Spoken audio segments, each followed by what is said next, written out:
Opa, bom, seja bem-vindo a mais um vídeo aqui do nosso canal. Estou aqui com esse G100 e ele tá com a bateria dele inchada. Já chegou até a descolar aqui a tampa dele, ó. Já tá passando e ele tava ruim para poder carregar. Não tava passando carga, mas é porque os polos dele tava bem oxidado. Então eu fiz uma raspagem, que é tirar o conector, raspar e deu tudo certo, tá?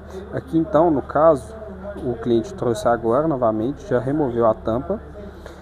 Porque ela estava inchando, né? Então a bateria estava inchando, estava abrindo a tampa, já tirou a tampa.